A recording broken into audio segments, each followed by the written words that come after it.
Welcome, everybody, to this week's episode of My Destiny. We've got a very special guest, a lifelong friend of mine from high school named Trent Duke. Welcome, Trent. Hi, it's good to be here. It's good to have you hailing all the way from Monticello, Utah, my stomping grounds. Yes, sir. Yes, sir. How's the It's fort holding definitely. down over there? Oh, it's going okay. I mean, it's a lot different since we were in high school in certain aspects, but in other aspects, it's exactly the same. Typical town, huh? Yeah. So, for those of you that don't know, Monticello, Utah is near the Four Corners, southeastern Utah, near Colorado, Arizona, and New Mexico. Very close to Moab and the Monument Valley on the Navajo Reservation. Um, I've known Trent for 15 years now, and I'm honored to call him a friend, and I'm excited to hear a story, most of which that I'm not aware of. I don't really have his adoption story.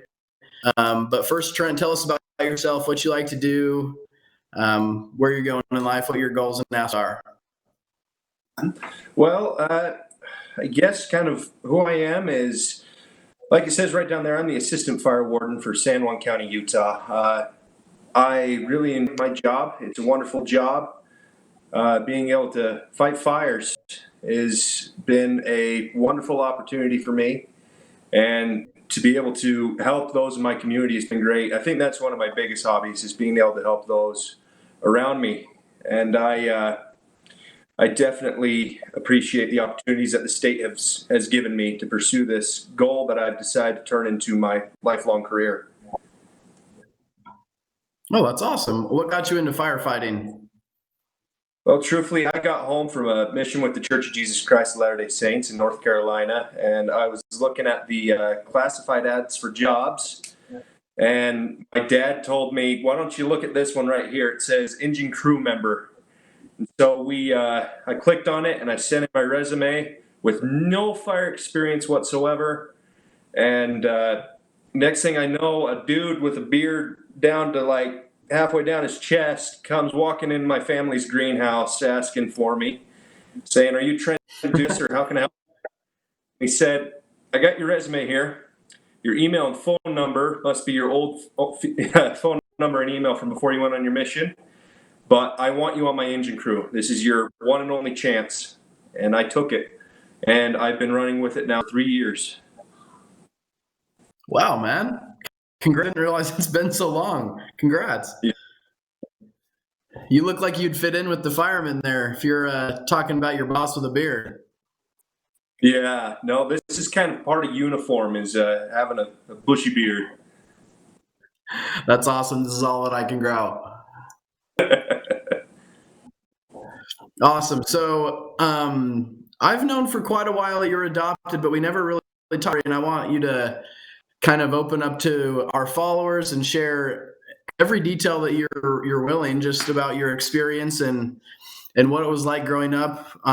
If you knew you were adopted from day one, or how that went as far as your parents letting you know, and what your life was like growing up. Yeah, of course. So my story, I was adopted from Denver area in 1997, in August of '97, by Steve and Suzanne Duke. My adopted parents very much. My dad was attending graduate school at Colorado State, and uh, up there at Fort Collins, and that's kind of where the story began. Unfortunately, I don't know much about my birth family due to it being a closed adoption. And it wasn't really until this year that I learned that I have at least one older brother who was also adopted. Uh, with my mom and dad, they didn't really want me to have, I think, the worry of me ever being adopted hang over me. So they kind of told me straight up from a very young age that I was adopted. And I also have a little sister. Her name is Josie, and she is also adopted. Uh, and I love her so very much. It's great. kind of a little more with that. I remember, at least with my little sister, I don't really remember much of my own adoption. Right. The whole going to the hospital, meeting with the adoption social worker, and her being brought in a little basket.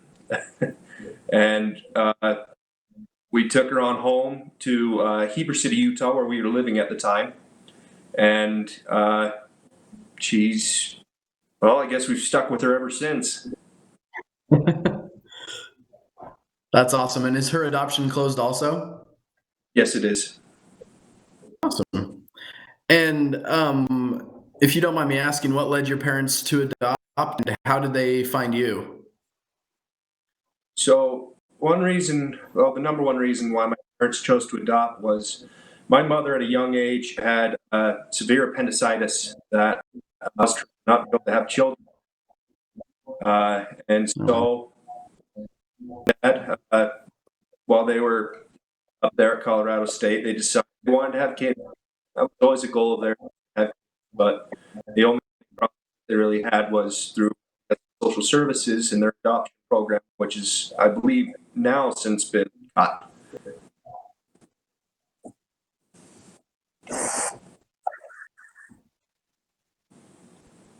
And that's kind of how it all started with mom and dad adopting. I know that they wanted to have a big family, but well, process of adoption and with me and Josie, we're only 4 years apart, and they realized we're a handful as is. Yeah, you are. That's awesome. And you mentioned that you just recently found out that you had an older biological brother. Have you had any contact with him, or do you have a desire to meet him, or how do you feel about that situation? I would like to meet him. I would.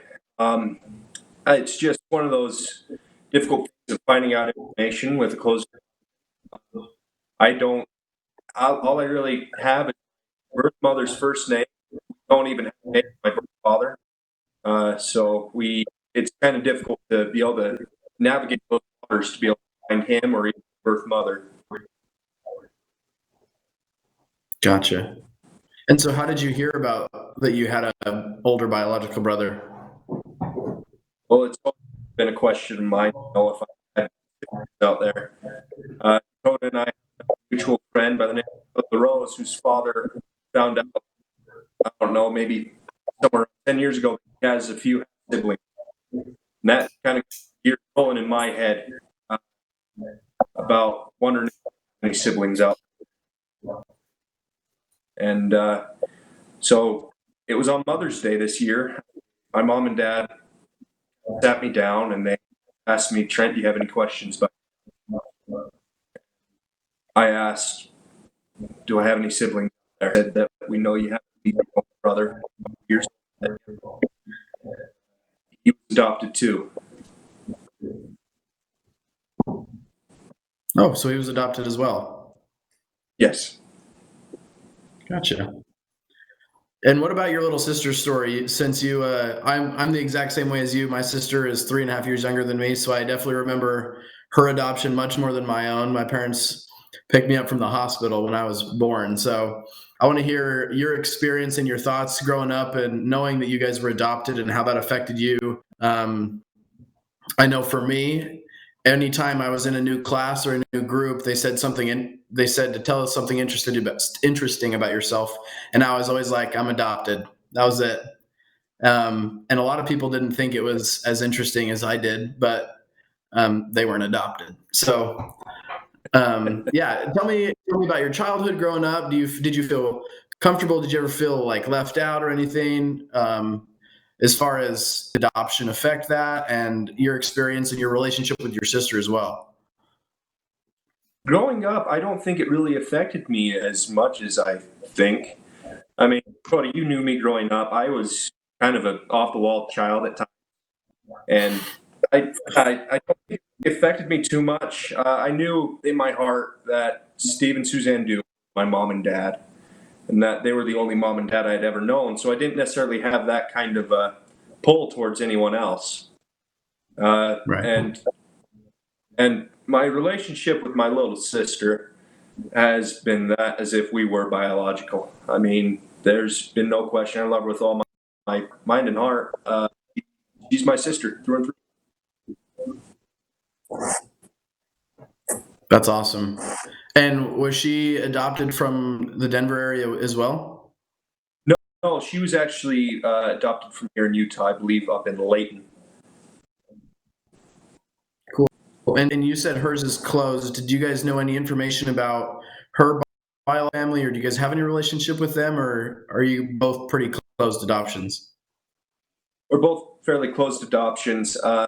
Again, my mom and dad didn't really have much for our biological families besides names, and that was about it. I mean, the only real contact that they had, at least I know with my birth mother, was picking me up at the hospital. Josie, I don't know how much contact they had with her birth family, but I do believe that she has gotten some information and looked them up on Facebook, but has not made contact. Interesting. And as far as the adoption process goes, have you talked about that with your parents? And do you know if they really struggled with any aspect of it, such as like getting the home study or feeling like they were trained or prepared enough, or even the financial aspect? Uh, to a certain extent, I have. I know that it was hard for them because, like I said, my dad was studying for his master's degree at Colorado State at the time of my adoption, and so for basically some college students to decide to adopt a baby is a large financial and emotional deal. And so it can be quite hard, but I do believe, and this is just through personal beliefs and as a member of the church, that the Lord prepared a way, and that He was able to find a way that they were able to have me and be able to survive in the little apartment that we had there in Fort Collins. That's awesome. And as far as you've been affected by adoption, do you have any further questions that you would like to ask your parent? Like, or dig, like, what would you ask your birth mom? I think that's a great question. If you had a chance to meet her, what would you say? I think the biggest question, and it is on most adoptees' mind, is why? I mean, what were the events that led up to what happened? I'd like to know the full. Yeah, I've contemplated that question a lot, and I know the mind, but it's still something that causes deep and um, I know that I have not once ever felt abandoned by my family, but I have questioned, like, were the circumstances bad enough that you gave me up? And I love my birth parents so much, and I can't imagine being anywhere but where I am today. And I because I love my birth mom and her sacrifice to give me a better life, as well as my parents' sacrifice to take me. And while they were searching for a child to adopt, it's still a big sacrifice. It's hard to take upon yourself, especially like with how they were grad students. A child isn't easy, let alone the difficulties and complexities of adoption. So, to kind of close, what would you tell people as far as advice goes? What advice would you give to prospective birth parents if a birth mom was contemplating placing her child for adoption? Maybe advice for prospective adoption parents, just like you would like to tell them in preparation, and even um, advice to adoptees. Like, I know that life is difficult for adoptees in general, and I know that closed adoptions provide a lot of anxiety and even questioning yourself and your relationship. So, hit us with your advice and your testimonial of adoption. My advice to parents who are looking to adopt is, I mean, obviously, every child is going to be different in the adoption process. You may be thinking it's one way and it might be a complete other way.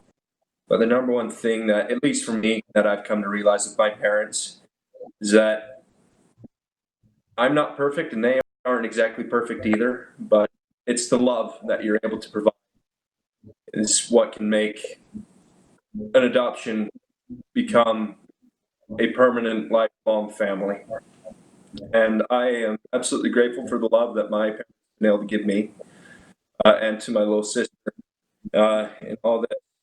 And I know that another thing that I'd give an advice is be patient. I understand that again, with every adoption is going to be different, whether it's that adoption or the adopted child, it's going to be different. And patience is also a big, because you're going to have kids of all different personalities. There's going to be times you're going to wonder why, but patience and big things that you can do your child who you're going to adopt. And to adoptees, the same goes for you. Having parents who adopt and understand they are trying to love you can go a long way. It will definitely alleviate a lot of heartache. And like I said, there's always going to be questions. There's open or closed door, especially with to have questions of why, what, where, how, on all these circumstances.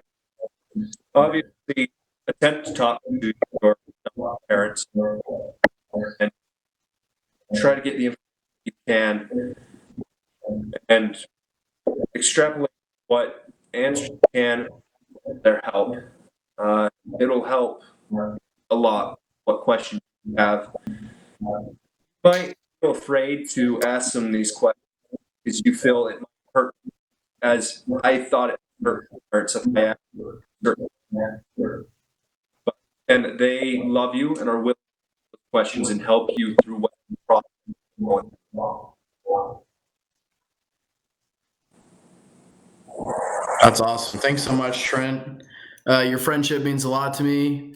It's been 15 years. I look to another 15 years of knowing you and throughout our life and staying updated on you and your life and all your accomplishments. You're going places. I'm proud of all that you do and all that you are, and I'm grateful for your service as a fire warden. And if anybody's listening right now and you've made it this far into the interview, y'all deserve to hear an embarrassing moment between me and Trent. In like ninth grade, we were in gym and Trent pulled down my pants in front of all the girls. And I was so embarrassed that Trent got caught by the teacher and he got in trouble. So, oh, that's one of my my lifelong most embarrassing moments. And I'm grateful for Trent and we could share that very special experience with each other.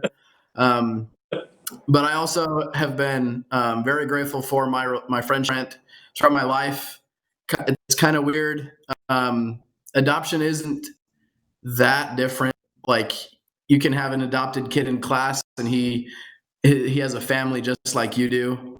But it was really cool knowing that Trent was in my friend group, and we were both adopted. It was just like a little cool connection. We didn't talk about it much, but it was, to me, it was always present in our friendship. So I'm grateful for you and all that you've done for me and in our friend group as well. You provide a great example to us. So thanks everybody for tuning in. And like we mentioned, we'd love to have you help us create families by donating on our website. That way we can give grants out to those couples who are struggling financially and who really want to adopt and expand their family. So visit us at destinyadoption.org and we'll catch you next week. Peace.